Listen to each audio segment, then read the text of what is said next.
하나님의 은혜를 누리는 일에 동참하라. 하나님의 은혜를 누리는 일에 동참하라. 라는 제목으로 말씀 나눕니다. 지금 이제 6장 계속해서 하나님의 사람 엘리사의 이적의 여러 가지 사건들이 나열되고 있습니다. 오늘 본문에는 물에 빠진 새도끼를 떠오르게 한 이적과 아람 왕의 공격을 막는 사건이 나옵니다. 먼저 1절에서 7절 내용 보시면 선지자들의 엘리사 제자들이죠. 이들이 엘리사에게 새로운 처소를 세우자고 제안을 하게 됩니다. 그러니까 단독으로 사역을 많이 한 엘리사와는 달리 이 엘리사는 제자들과 자주 공동체 생활을 한 것을 볼 수 있습니다.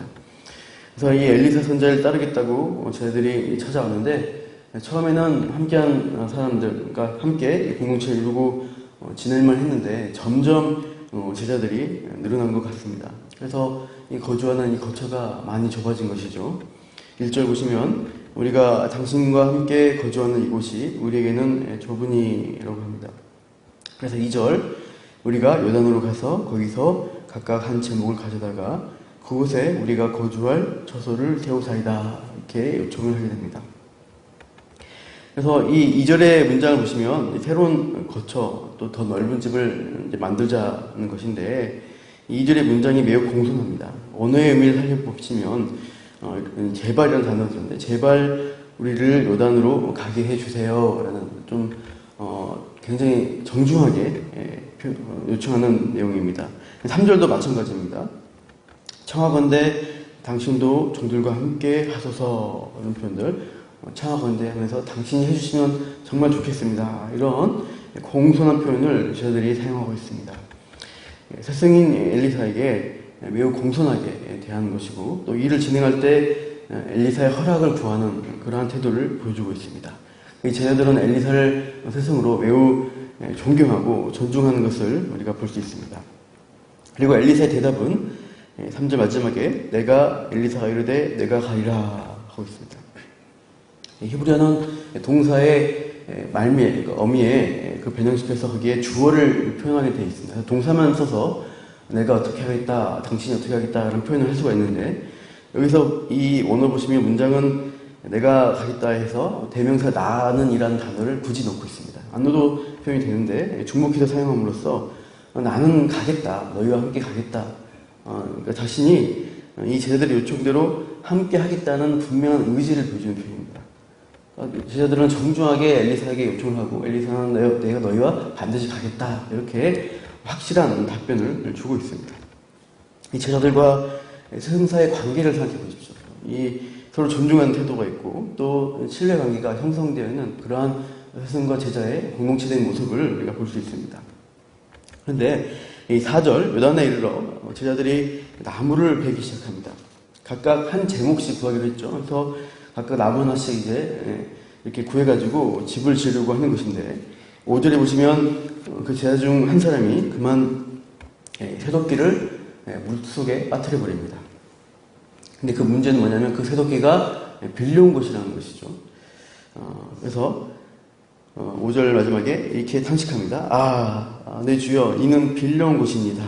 이렇게 외치고 있어요. 언어로 아하가 아흐 하는 단어입니다. 히브리어로 이제 슬픔과 탄식, 깊은 절망을 표현할 때 쓰는 감탄사입니다. 아흐 하면서 이 제자가 얼마나 큰 절망에 빠졌는가 그 심정을 표현하고 있습니다. 그러니까 이 상황을 생각해보면 집을 짓는데 이 집을 지을 변변한 도구가 없는 것이죠. 다른 사람에게 빌려와서 이 도끼를 빌려와서 나무를 하나 하는데도 그렇게 수고를 해야 했습니다. 이 엘리사 제자들이 전반적으로 부유한 사람들이 아닌 것을 알 수 있죠. 빈궁한 가운데 한 사람 한 사람이 또 집을 지을 때 뭘 할 때 같이 노동에 참여해서 재료를 구하는 것을 볼 수 있습니다. 돈이 많았다면 그 근처에서 더 큰 집을 돈을 주고 사가지고 편안하게 이사했겠죠. 그러나 그럴 재물도 없고 능력도 없는 상황이죠. 십지일반 나무를 해다가 직접 집을 지어야 할 상황이고 또 그 집을 짓는데 도구도 없어서 새도끼를 빌려와야 하는 것이었습니다. 그래서 이 새도끼를 잃어버렸다는 것은 뭐예요? 빌려왔는데 그래서 갚을 능력도 안 된다는 것입니다. 굉장히 어렵게 새롭게 집을 짓고 희망을 가지려고 뭔가 하려고 하는데 이 세도끼를 잃어버림으로써 이 사람은 참 난관에 직면한 것이죠.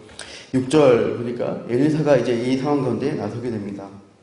하나님의 사람이 이르되 어디 빠졌느냐 이렇게 물어봅니다. 그러니까 그 제자가 그곳을 보여줍니다. 이 일화는 도끼를 찾는 것으로 그냥 실제 보면 그냥 끝나버립니다. 새 집을 지었다, 어떻게 잘 살았다, 그런 이야기는 더 이상 덧붙이지 않습니다. 그러니까 이 사건은 집을 지었다는 것보다 이 잃어버린 도끼를 찾은 그 일, 그 과정에 더 관심을 두고 기록되어 있는 것입니다. 그동안 엘리사는 어려움과 환난당한 사람들을 구체적인 상황 가운데서 도와왔습니다. 우리가 봤던 여러 가지 이적 사건들이 그런데요. 사정에서 봤던 남편의 죽음 이후에 자녀들은 두 아들은 종으로 팔려갈 위기이고 이 과부는 이제 혼자 이 남성 중심의 사회에서 혼자 살아갈 그런 위기에 처했을 때 이 상황을 아뢰었을 때 엘리사가 그 여자를 그 제자의 아내를 돕게 되죠. 또 수넴 여인의 또 자기를 잘 섬기는 수넴 여인을 또 그 상황을 알고 그 수건인 아들을 또 생기도록 하고 또 나중에 그 아들이 죽게 됐을 때 아들을 다시 살려주는 이적을 보여줍니다. 나중에 제자들이 또 국을 먹으려 할 때 그 안에 독이 들어간 거죠. 그 독도 해독하면서 제자들이 함께 그 야생에서 구한 재료를 먹을 수 있는 그런 이적을 또 행합니다.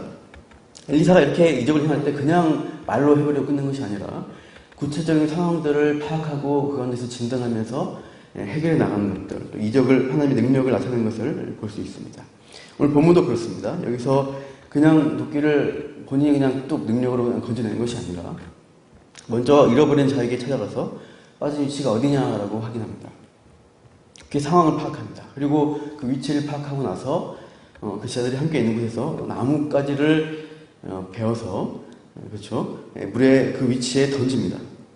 그리고 이제 새도끼가 떠오르게 되었다는 이적인데요.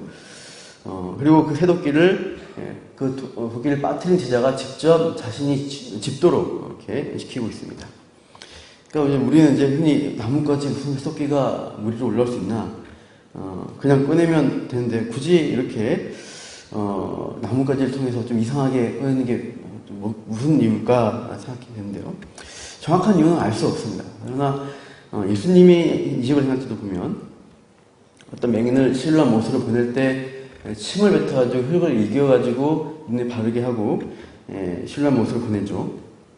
그런데 다른 여리고성의 바디메오라는 맹인을 고칠 때는 그냥 그 바디메오에게 선포합니다. 내 믿음이 너를 구원한다라고 하면서 선포하니까 그냥 눈이 떼서 보게 됐습니다. 어떤 경우는 그냥 하기도 하고 어떤 경우는 번거롭게 어떤 과정을 거치는 것을 볼 수가 있어요.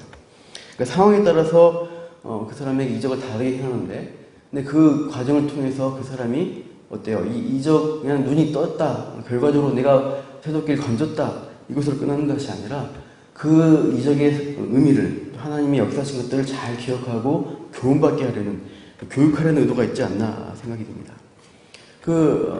뒤에서 예수님의 못자로 잡았던 헬롯 하는 여인이 잡고 낳고 그냥 돌아가면 되는데 예수님이 굳이 그 여인의 부끄러운 상황에도 드러냅니다. 누가 내 옷을 잡았냐라고. 그럼 그 여인이 공개적으로 자기가 그런 부정한 여인인 것을 드러낼 수밖에 없게 되죠. 그러나 그 상황관에서 예수님이 내 딸아 너가 구원받았다라고 공개적으로 선포해 줍니다. 그러니까 그런 대화의 과정을 통해서 그냥 예수님의 능력이 마술적으로 내가 낳고 결과적으로만 얻은 것이 아니라 이 과정에 하나님이란 분의 은혜를 알고 누리고 깨달을 수 있도록 하나님이 교육하고 있는 것을, 예수님이 교육하는 것을 볼 수가 있습니다. 오늘 본문을 보시면 이렇게 그 이적을 잘 기억하도록 나무보다 훨씬 물에 뜨는 나무를 통해서 나무보다 훨씬 무거운 쇠가 뜨는 그런 이적을 보여줍니다. 그리고 이 일이 하나님이 개입하신 초자연적인 역사구나, 특별한 하나님의 은혜가 있었구나라는 것을 그 사람 마음 가운데 각인시키는 것이죠. 그리고 엘리사가 혼자 그것을 다 하는 것이 아니라 그 과정에 이 잃어버린 제자가 직접 새도끼를 건지도록 참여시키고 있습니다. 그래서 잃어버린 책임을 가지고 있는 그 사람이 마지막에는 해결할 수 있도록 문제를 해결하는데 참여하도록 하는 것이죠. 이렇게 해서 도움을 주고받는 사람이 함께 나아가는 그런 과정을 보게 돼요.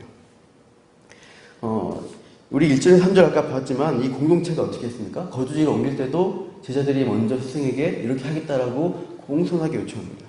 그리고 스승 함께 해달라고, 우리 엘리사 선생님 함께 가주세요라고 공손하게 요청하면서 이 공동체가 함께 움직이는 어떻게 몸된 공동체같이 서로 연대감을 가진 것을 보여주고 있습니다. 이렇게 하나님의 은혜를 누리고 함께 행할 때도 서로 배려하고 또 서로 이 어려운 관계에서 해결할 때 있어도 참여하고 하나님의 능력과 은혜를 배우는데도 엘리사가 이렇게 가르치고 있는 것을 볼 수가 있어요. 8절에서 14절에 보시면 이 아람 왕이 이스라엘을 공격하는 어떤 그 사건에서 마찬가지입니다. 엘리사가 아람 왕이 공격하는 장소에 대한 정보를 제공해 줍니다. 그럼 이스라엘 왕이 그 정보를 듣고 엘리사가 막는 것이 아니라 이스라엘 왕이 가서 방비함으로써 이 하나님의 나라의 국방을 지킨 것은 결국 하나님이시라는 것을 이 이스라엘 왕이 그 엘리사의 정보를 통해서 직접 방비함으로써 그것을 확인하게 되는 것이죠. 그렇게 하나님의 일들 가운데 사람들이 참여함으로써 하나님의 은혜 가운데 동참시킨 것을 볼 수가 있습니다.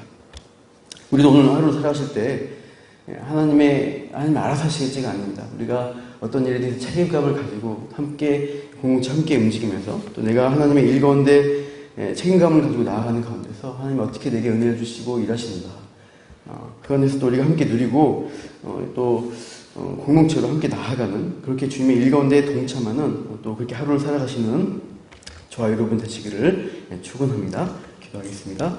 하나님, 우리가 엘리사를 통해서 하나님의 놀라운 기적 일들을 해가시는 것들을 계속 살펴보고 있습니다. 하나님, 특별히 하나님은 어려움 당한 자들 가운데서 그들의 상황과 형편을 먼저 엘리사를 통해서 또 분명히 나누고 알게 하시고, 또 그 이적을, 그 문제를 해결하는 데 있어서도 그 사람이 참여함으로써 함께 해결해 나가는 것을 보게 됩니다.